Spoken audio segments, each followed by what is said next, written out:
संभल के बैजुई से एक चौंकाने वाली खबर सामने आई है, जहां यातायात पुलिस का एक जवान अपने ही प्रभारी के खिलाफ खुलकर बोलता नजर आया। ड्यूटी के दौरान शौच के लिए जाना एक सिपाही को इतना भारी पड़ गया कि उसके खिलाफ रपट तक लिख गई। इतना ही नहीं, प्रभारी के कथित अशोभनीय शब्दों का ऑडियो भी अब वायरल हो रहा है। आखिर क्या है पूरा मामला? दरअसल 29 अप्रैल को गंगा एक्सप्रेसवे के उद्घाटन को लेकर बहजोई क्षेत्र में तैयारियां जोरों पर हैं। कार्यक्रम में प्रधानमंत्री नरेंद्र मोदी के शामिल होने की संभावना के चलते पुलिस प्रशासन पूरी तरह अलर्ट मोड में है। इसी क्रम में 28 अप्रैल से ही यातायात और थाना पुलिस की ड्यूटी अलग अलग स्थानों पर लगाई गई थी। लहरावन टोल प्लाजा के पास भी जवानों को तैनात किया गया था। इसी दौरान यातायात पुलिस के सिपाही जय भगवान की भी ड्यूटी लगी थी। दोपहर के समय अचानक उसकी तबीयत बिगड़ गई और वह पास के पेट्रोल पंप पर शौच के लिए चला गया।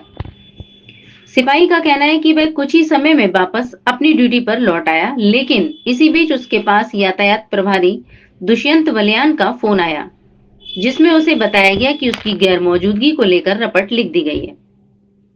पीड़ित सिपाही रिकंस्ट्रक्टेड: सर, मेरी तबीयत अचानक खराब हो गई थी।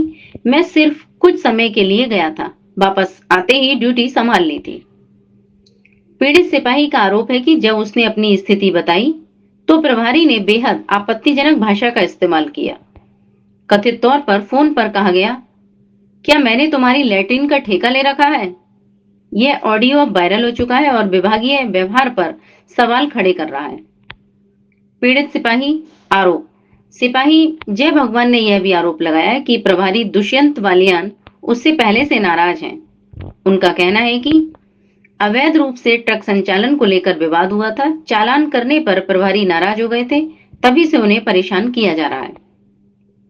समापन: अब सवाल यह उठता है कि अगर ड्यूटी के दौरान किसी जवान की तबीयत खराब हो जाए तो क्या उसके साथ ऐसा व्यवहार किया जाना चाहिए? क्या अनुशासन के नाम पर संवेदनशीलता को दरकिनार किया जा रहा है?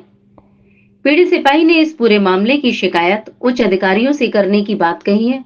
अब देखना होगा कि विभाग इस मामले में क्या कार्रवाई करता है। फिलहाल इस वायरल ऑडियो ने पुलिस महकमे में हलचल मचा दी है। क्या सिपाही को न्याय मिलेगा या मामला ठंडे बस्ते में चला जाएगा?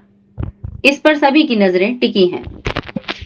एक्सप्रेस वे पर पॉइंट पर जी जी जी क्या दिक्कत है, क्या परेशानी है? दिक्कत सर कुछ है, टीएसआई दुष्यंत बालियान जो हैं वो हमसे चिड़े हुए हैं और अवैध तरीके से ट्रक चलवाते हैं और जो उनके ट्रक का चालान कर देते हैं, तो हमसे चिढ़ गए वो इस बात का।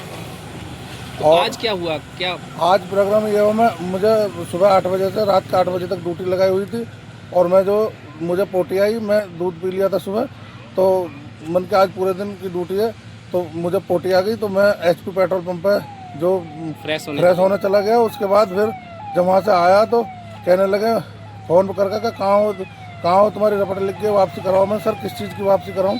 तो कहने लगे कि जो तुम्हारी गैर हाजिरी लिख दी है, तुम ड्यूटी पॉइंट पर नहीं मिले। मैं सर मैं फ्रेश होने चला गया था, लैट्रिन टट्टी करने चला गया था, लेकिन जो ये लोग मानने पे कह रहे कि मैंने तेरी टट्टी का ठेका ले रखा क्या? इस चीज़ की मुझ पर रिकॉर्डिंग भी है। मैं आपको तो क्या उच्च अधिकारियों से शिकायत करेंगे आप इस बात की? बिल्कुल करूँगा, मैं उच्च अधिकारियों से शिकायत करूँगा। अच्छा, तो किस बात पर ये आपसे एक बातों इतने नाराज हैं? नाराज ये लैट्रिन करने चले जाते हैं तो उसमें ही नाराज हो जाते हैं। नहीं, आप बता रहे थे कि जो वाहन चल रहे हैं यहाँ पर, एक बात है तो ऑटो वगैरह चल रहे हैं और वाहन ऑटो वगैरह नहीं। एक बार कामर का वो चल रहा था तो इनका एक ट्रक रोक दिया था, मिट्टी का डंपर चलता हुआ, ये चलवा रखे थे इन्होंने। अब मुझे पता नहीं था इनका है किसका, मैंने रोक दिया, भैया कामर का रास्ता है, इधर नहीं जाएगा। तो जब से मुझसे चिड़े हुए हैं और इन्होंने जो बहुत बदतमीजी करी थी उस समय भी, और जब से मेरे पीछे लगे हुए हैं। ये क्या खनन कारोबारी हैं या फिर टीएसआई हैं? खनन कारोबारी का क्या मतलब? टीएसआई साहब हैं तो हमारे। तो खनन ये कैसे करा सकते हैं, कैसे चलवा सकते हैं? अब इनके हमरा का फोन आया था मेरे पास। अच्छा, क्या नाम है हमरा का? रवि नाम। अच्छा, एक जानकारी और लेना चाह रहे हैं, जो कि क्या आपको अथॉरिटी नहीं है कि इनके गाड़ियों के चालान करें या सीज करें? टेम्पू वगैरह भी हैं, जो अन्य भी वाहन हैं जो चल रहे हैं यहाँ पर बिना फिटनेस के हैं, बिना परमिट के जो चल रहे हैं, उनको आप किस नज़रिया से देखते हो? उनके लिए प्रभारी मना करते हैं कि आपका कोई चालान नहीं करना है, सीज नहीं करना है? नहीं, चालान करने के लिए नहीं करता, चालान तो करते हैं। सीज वगैरह करने के लिए नहीं, सीज नहीं कर सकते हम, हेड है ना, दरोगा जी कर सकते हैं सीज।